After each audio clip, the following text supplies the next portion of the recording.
আবু জেহেলের একমাত্র ছেলে ছিল একরামা। তিনি দেখলেন আমার বাপ, আমার আপন জনেরা সবাই তো কনসার্টে আজকে ব্যস্ত, গান বাদ্য বাজনায় ব্যস্ত, একটা জীবনে সুযোগ যায়, তিনি এই সুযোগটাকে গ্রহণ করে নিলেন। আস্তে আস্তে করে বাড়ি থেকে বের হলেন। আল্লাহ রাসূল সাল্লাল্লাহু আলাইহি সাল্লাম যেখানে কালামে পাকের তেলাওয়াত করতেছিলেন,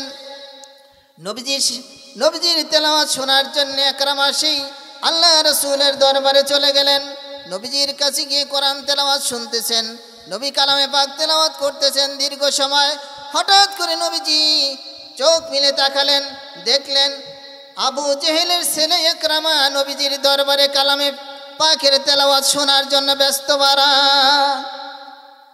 একরামা তেলাওয়াত শুনতেছেন দীর্ঘ সময় ধরে। আল্লাহ নবীর দৃষ্টি যখন পড়েছেন, আল্লাহ নবী বলেছেন, একরামা তুমি এখানে এসেছো, কি ব্যাপার? তোমার বাবা তো কত কিছু না করতেছে কোরআন থেকে মানুষকে ডাইভার্ট করে নেওয়ার জন্যে, বিরত করার জন্যে, তুমি আবার কেমনে করে এখানে ছুটে আসলে? হযরত ইকরামা বললেন, ইয়া রাসূলুল্লাহ, ইয়া হাবিবাল্লাহ, আমি এসেছি আপনার কাছে ঈমান গ্রহণ করার জন্যে। দীর্ঘ সময় কালামে পাকের তেলাওয়াত শুনেছি, এখন আর সময় বেশি নাই, জীবনে কোনোদিন সময় সুযোগ মিলবে কিনা জানি না গো রাসূল, জলদি করে আমাকে আপনি পড়িয়ে দিন কালিমাতুত তাইয়্যিবা লা ইলাহা ইল্লাল্লাহু মুহাম্মাদুর রাসূলুল্লাহ সাল্লাল্লাহু আলাইহি সাল্লাম। একরামা কালিমা পড়লেন, মুসলমান হলেন। প্রিয় বন্ধুরা আমার, কাফিররা যেখানে আল্লাহর নবীর তেলাওয়াতকে বন্ধ করতে চাইলেন, আর আল্লাহ তাআলা চাইলেন আল্লাহর কোরআন কি আল্লাহর বাণীকে সারা বিশ্ব জয়ে ছড়িয়ে দেওয়া। আল্লাহ তাআলা ইচ্ছে করেছেন, আল্লাহর ইচ্ছেই জয়যুক্ত হয়েছে। কি গণ কথা, ঠিক কিনা? কাফের মুশরিকদের ইচ্ছা জয়যুক্ত হয় নাই।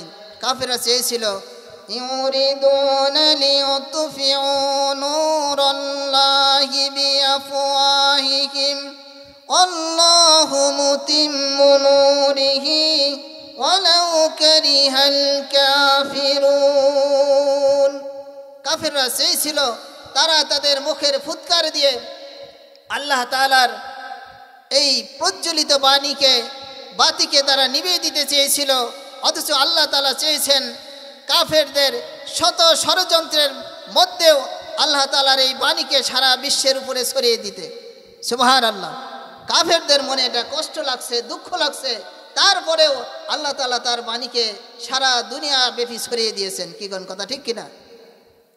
আল্লাহ রাসূল সাল্লাল্লাহু আলাইহি ওয়াসাল্লামের তেলাওয়াত শুনে ইকরামা মুসলমান হয়ে গেলেন। পরের দিন সকাল হতে না হতেই বিদ্যুৎ বেগে চতুর্দিকে খবর ছড়িয়ে গেল যে আর কি চাও, নেতার ছেলে ইসলাম কবুল করেছে।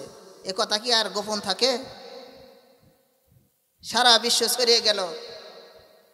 রাজপথে গণ আন্দোলন শুরু হয়ে গেল।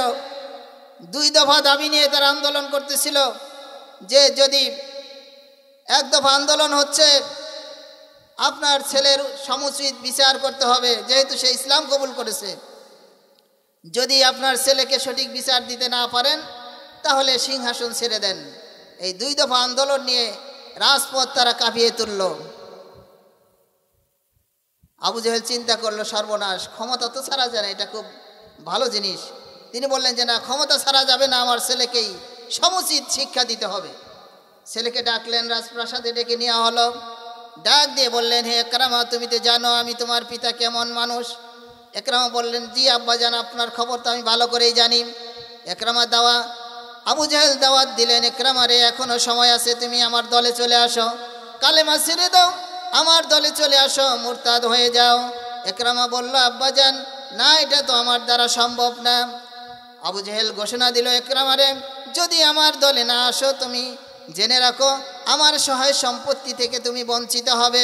একরামা বলল, ও আমার আব্বাজান, আপনার এই সম্পদের তোয়াক্কা করার জন্য আমি ইসলাম কবুল করি নাই। আপনার সম্পদের লোভ আমাকে ইসলাম থেকে বিরত রাখতে পারবে না।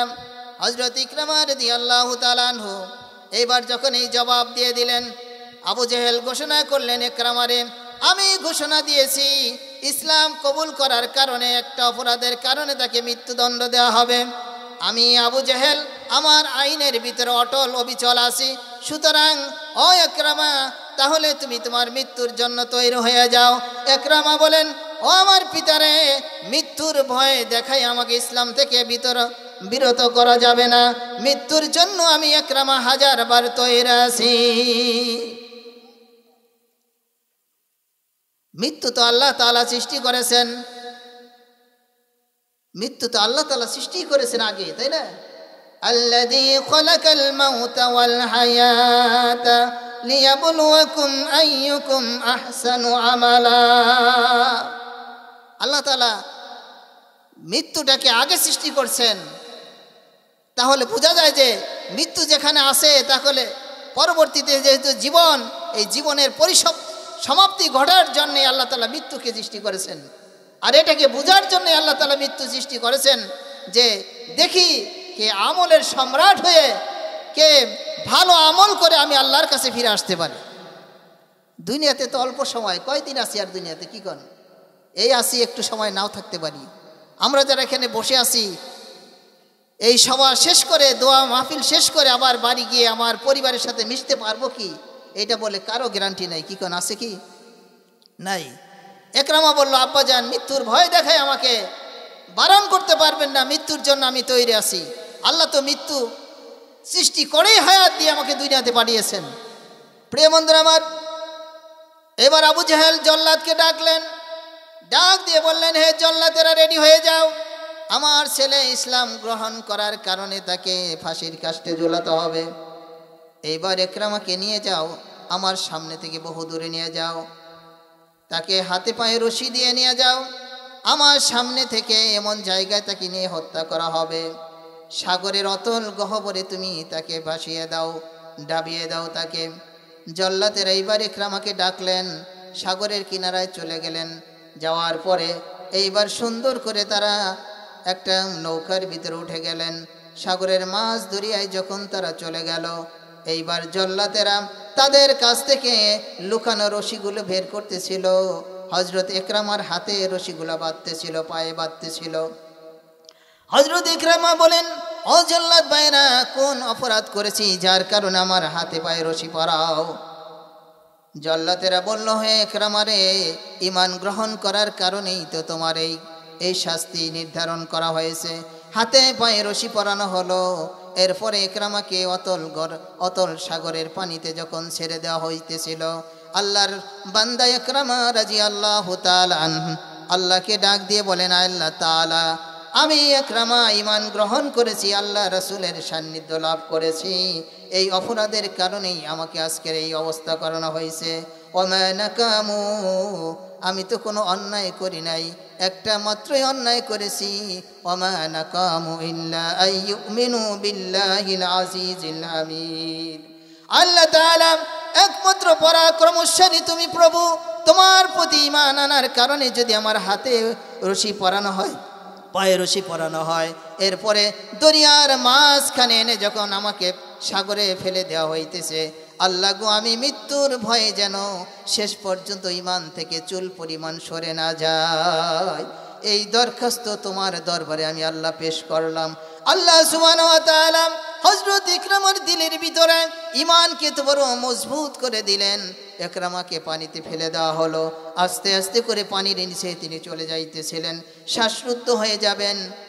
এমন পরিস্থিতি যখন হয়ে গেল, দরিয়ার সাগরের মাছেরা, বড় বড় মাছেরা দেখলো, হায় রে, আমরা অনাহার, আমাদের সামনে দেখছি সুন্দর একটা খাবার পরিবেশন করা হয়েছে, এই খাবারটা আমরা কেন খাইতেছি না? সকল মাছেরা চলে এলো ইকরামাকে খাবার হিসেবে খাওয়ার জন্যে। কিন্তু যতই কাছে আসে ততই আখিরি নবীর নবুয়তের সুঘ্রাণ বেশি পাওয়া যায়। প্রিয় বন্ধুরা আমার, ইকরামার কাছে এসে যখন তারা হাজির হয়ে গেল, মাছেরা দেখছে, আর হাজির হওয়ার সাথে সাথেই সেই ইকরামার শরীর থেকে আখিরি নবীর, শেষ নবীর, আল্লাহ রাসূলের কোন একজন প্রিয় সাহাবী হবেন, প্রিয় একজন ব্যক্তি হবেন, যার কারণে তার শরীর থেকে নবুয়তের ঘ্রাণ পাওয়া যায়। যদি আল্লাহর এই বান্দা আজকে নদীর সাগরের পানির ভিতরে শ্বাসরুদ্ধ হয়ে মারা যায়, অথবা আমরা তার সাথে যদি খারাপ আচরণ করি, কাল কিয়ামতের ময়দানে আল্লাহর আদালতে যদি আল্লাহ আমাদেরকে প্রশ্ন করে বসেন, আমরা সেদিন আল্লাহর আদালতে নাজাতের কোনো রাস্তা খুঁজে পাবো না। সুতরাং যে কোনোভাবেই হোক না কেন, আল্লাহর এই বান্দাকে আমাদের যত চেষ্টা তদবির আছে এই চেষ্টা তদবির দিয়ে আল্লাহর এই বান্দাকে হেফাজত করতে হবে। জোরে জোরে বলি মারহাবা। প্রিয় বন্ধুরা আমার, দরিয়ার মাছেরা বড় বড় মাছ, বিশাল বড় বড় মাছ আছে, যেই মাছেরা দরিয়ার বড় বড় ট্রলার শিপকে তারা থামিয়ে দিতে পারে, এত শক্তি আল্লাহ তাদেরকে দিয়েছেন। সেই মাছের যখন এই চিন্তা করলো একটা বড় মাছ আল্লাহর রাসূলের সেই সাহাবীকে ঠোঁট দিয়ে পানির উপরে ভাসিয়ে তুলল, আর অন্যান্য মাছেরা আল্লাহর রাসূলের সেই সাহাবীর হাতের এবং পায়ের বাঁধনগুলো তাদের দাঁত দিয়ে, ছোট ছোট দাঁত দিয়ে কেটে দিল। আস্তে আস্তে করে আল্লাহর নবীর সাহাবীকে কিনারে নিয়ে, দরিয়ার কিনারে নিয়ে আল্লাহর নবীর সাহাবীকে তারা পৌঁছে দিলেন। জোরে জোরে বলি সুবহানাল্লাহ।